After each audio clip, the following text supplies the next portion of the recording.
हे करुणामयी, हे पतित पावन लाडली जू, बहुत जन्म व्यतीत हो गए आपसे विमुख भय।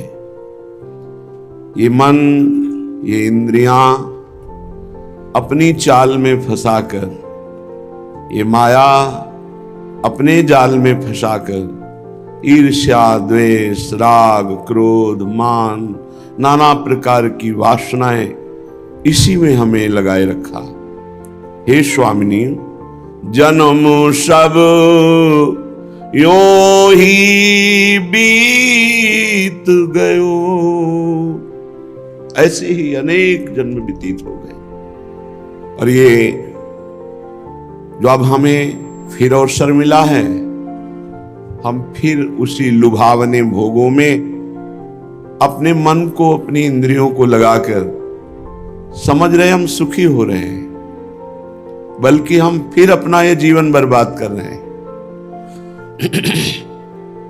अनंत जन्मों से जो गलती होती है वही गलती अब भी हो रही है, उसी को मैं अब भी सुख मान रहा हूं, जिससे हमारा परम मंगल होना है, परम लाभ होना है इष्ट और गुरुदेव से, उनसे हमारी वृत्तियां ही विमुख हैं। और जीव ये समझ सकता है कि प्रभु और गुरुदेव से विमुख होने पर कैसी दुर्दशा होती है। बिना आग के जलता है। परम शीतलमाश्रयामि, स्वामिनी जी के चरण, गुरुदेव के चरण। जो संकट है, विपत्ति है, दुख है, नाना प्रकार की समस्याएं हैं, अज्ञान के कारण है। जो गुरुदेव की शरण में, इष्ट देव की शरण में है, समस्त दुर्गुण दुराचार प्रवृत्तियों का नाश इनकी शरणागति, इनके चिंतन से है। पर हमारी फिर वही दुर्दशा है। हमारी इंद्रियां, मन संसार को सत्य मानकर, व्यवहार को सत्य मानकर प्रभु को भूले हुए समय को नष्ट कर रहे हैं। हे स्वामिनी जी, प्रीति रीति ही माही न जागी, नहीं सत्संग भयो। सत्संग में आ भी गए तो अच्छा नहीं लगता, क्योंकि अपने मन का संग अच्छा लगता है। मन कहता है ये भोग मिल जाए तो सुखी, मन कहता है सब मेरे अनुकूल हो जाए तो सुखी। ये नहीं सीखा कि मैं इष्ट और गुरु के अनुकूल बनूं, ये नहीं सीखा मैं शास्त्र की आज्ञा के अनुकूल बनूं। इंद्रियों का गुलाम, मन का गुलाम पूरी सृष्टि से अपनी अनुकूलता चाहता है। स्वप्न में भी अनुकूलता नहीं मिल सकती, दंड विधान और हो जाएगा। एक प्रसंग में देखा कि एक राजा बड़ा पुण्यात्मा था, उसका केवल एक अपराध बना, अपनी पत्नी को अपनी दासी समझ करके कटु वचन बोलना, प्रतिकूल व्यवहार करना। बड़ा पुण्यात्मा, धर्मात्मा। जब शरीर पूरा हुआ तो धर्मराज जी ने निर्णय किया कि इसका एक अपराध है। पत्नी का मतलब दासी नहीं, अर्धांगिनी। मनमानी आप व्यवहार नहीं कर सकते, इसका अपराध हुआ। इसको नरक तो नहीं भुगाना है, नरक दिखाना है। अब पुण्यात्मा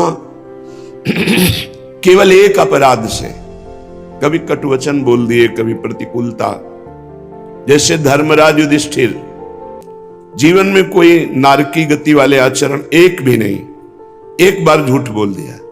भगवान ने आदेश किया, कह दो अश्वत्थामा हतो, अश्वत्थामा मारा गया।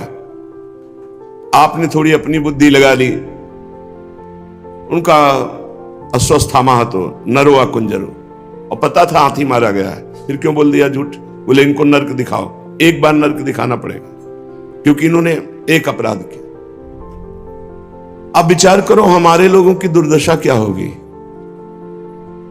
हम लोगों को क्या मिलेगा, कौन सी दुर्गति होगी जहां बड़े बड़े महापुरुषों की छोटी सी गलती में भी नरक दर्शन करवाया गया। तो हम लोगों को तो नरक ही वास मिलेगा यदि प्रभु की शरण में होकर भजन न किए। सत्संग मिलता है, इनकी बातों को नहीं पकड़ते। सत्संग अमृत है, पर इसकी बात को पकड़ो सत्संग की, नहीं, मनमानी सोच, मनमानी चिंतन, मनमानी आचरण, क्या करेगा सत्संग? थोड़ी देर सत्संग सुन लिया फिर मनमानी आचरण नहीं। जय श्री हरिवंश नरक गति दुर्भर, यम द्वारे कटियत नक्षिके। छोटी सी भी गलती का दंड मिलेगा, एक सेकंड भी जो आपने गलत किया उसका भी दंड मिलेगा। कोई भी हो, जो भक्त है अगर उससे गलती होती है, भगवान का शरणागत है, तो हृदय जलता है, पश्चाताप होता है और भगवान से त्राहिमाम क्षमा हो जाता है। अवसर है। हे प्रिया, जो आपने सत्संग दिया पर हमने सत्संग को स्वीकार नहीं किया। पूरा सत्संग सुना, इसके बाद शब्द क्या स्वीकार किया? कुछ नहीं। तो मिला क्या? जितनी देर सत्संग में बैठे वो समय तो सार्थक गया, लेकिन वचन ना मानने के कारण सत्संग का जो लाभ मिलना चाहिए वो नहीं मिला। जहां मृत्यु लोक के सुख की बात क्या कही जाए, स्वर्ग सुख की बात क्या कही जाए, मोक्ष सुख भी जिस सत्संग की तुलना में नहीं रखा गया, तात स्वर्ग अपवर्ग सुख। फिर वहां हम नारकी गतियों को प्राप्त होने वाले आचरणों में सुख। लव मात्र का सत्संग हमारे जीवन का परिवर्तन कर दे, पर हम स्वीकार तो करें। हम मन को, बुद्धि को सत्संग के मनन और निश्चय में तो लगावें, तब हमारे हृदय में प्रीति रीति जागृत हो। भोरी सखी कह रहे, जन्म सब यों ही बीत गयो, कोटि कुकर्म किए निशिवासर, छिनहु न नाम लयो, भजन भावना ये न परसी, विषयन सहज गयो लाड़िली, जन्म सब यों ही बीत गयो। प्रियाजू, इन दुष्ट इंद्रियों ने, मन ने कुकर्म ही करवाया। कुकर्म जो शास्त्र विरुद्ध है। रात दिन नाना प्रकार की भोग वासना का चिंतन करते हुए व्यतीत हो रहे हैं। आपका निरंतर नाम, आपका ध्यान, आपकी लीला गुण श्रवण, आपका चिंतन नहीं हो रहा है। हे किशोरी जी, ये जन्म मिला है भजन करते हुए आपकी भावना में डूबे, पर भावना तो स्पर्श भी नहीं हो रही, बस भोगों की कल्पना चल रही, आपकी भावना नहीं। विषयों ने ऐसे फंसा लिया जैसे कोई दलदल में फंस जाए। अब हे लाडली, जो आप ही निकाल सकती हो। हा राधे नहीं को मेरो, कबहू न टेरी कहो, सब ही भांति कुटिलपन लीन हो, कोटि प्रपंच ठयो, जन्म सब यूं ही बीत गयो। हा राधा, हा लाडली, आपके सिवा मेरा कोई नहीं है, कभी आर्त भाव से ऐसा नहीं पुकारते। हे प्रियाजू, बहुत कपटी हूं, बहुत कपटी हूं। ऊपर मुख से कुछ बात करता हूं, हृदय में कुछ होता है, आचरणों में कुछ होता है। स्वामिनी जी, कोटि कोटि प्रपंचों में मैं फंस चुका हूं। एक अवलंब न को सूझत, तन मन विकल भयो, एक कृपालु बान की भोरी, बस हिये भरोस भयो, हिये भरोस भयो, जन्म सब यों ही बीत गयो। स्वामिनी जी, अब तो बस आपके स्वभाव को सुना कि करुणामयी हो, तो आपके चरणों का भरोसा आश्रय ले लिया। हमारा तन मन सब अपवित्र है, आपके योग्य नहीं है, पर आप पतित पावन हैं। बस यही हृदय में विश्वास जागृत हो गया और हमने गोरे चरणारविंद का भरोसा ले लिया। स्वामिनी जी, भोरी सखी कहती है, हे स्वामिनी जी, आपका कृपा करना स्वभाव है, और मेरा आपसे विमुख होने का स्वभाव है। आप कृपा करो, अपने स्वभाव के बल से आप मेरे मन को, मेरी बुद्धि को, मेरे चित्त को अपने चरणों के चिंतन में, निश्चय में, मनन में लगा लो। स्वामिनी, तो ही बात बन सकती, नहीं तो पूरा जीवन यूं ही व्यर्थ जा रहा है। हृदय से प्रभु के सामने रोना चाहिए, प्रार्थना करनी चाहिए, अपनी हृदय की स्थिति स्वामिनी जी के सामने निवेदन करना चाहिए। कभी तो सुनेंगी, और जिस दिन सुन लिए उसी दिन निहाल हो जाओगे, आनंद में मगन हो जाओगे। ये जो मन बुद्धि इंद्रियां हैं, यही आनंद से हमें वंचित किए हैं, और यही जब प्रभु में लग जाएंगी तो यही हमारी मित्र हो जाएंगी, यही हमें आनंद सिंधु में डुबो देंगी। श्रीपाद प्रबोधानंद जी महाराज कह रहे हैं, जिससे वृंदावन आने को मिला, थोड़ा भी समय वृंदावन रहने को मिला या अखंडवास मिला, तो वृंदारण्य अद्भुत रसमयी चेतसः काव्यवस्था। यहां रहने मात्र से कोई अद्भुत प्रेममयी अवस्था जागृत होती है, जो अन्य उपासनाओं में प्रेम का आनंद मिलता है। वृंदावन कुछ ऐसी अवस्था प्रकट करता है कि वह प्रेमानंद भी एक बिंदु के समान लगता है। कह रहे, वृंदारण्य अद्भुत रसमयी चेतसः काव्यवस्था प्रेमानंदान पिच परमान बिंदु मात्री करोति। जो वृंदावन का वास आश्रय ले लेता है, तो वृंदावन अपने प्रभाव से उसके हृदय में ऐसी दिव्य भाव अवस्था प्रकट करता है कि अन्य बाहर जो उपासना पद्धतियां हैं, उनसे जो प्रेम का आनंद मिलता है वो बिंदु मात्र हो जाता है। ऐसा उत्तम प्रेम वृंदावन प्रकाशित करता है। पर किनके हृदय में? आगे की पंक्ति में कहते हैं, जो मिथ्या दुखात्मक विषय गैर इंद्रिय वंचितस्तान, जिसने झूठे भोगों से अपने मन और इंद्रियों को हटा लिया है, नहीं भोगना इस जन्म। देखो, हमारे हरि गुरु इतने कृपालु, हम जो चाहेंगे वो हमें देना प्रारंभ कर देंगे। जो इच्छा करियो मन माही, हरि प्रसाद कछ दुर्लभ नाही। पर सच्चाई तो यह है कि हम अपने हरि गुरु से भोग न मांगे, हरि गुरु से अनुकूलता न मांगे, हरि गुरु से लौकिक दुलार न मांगे।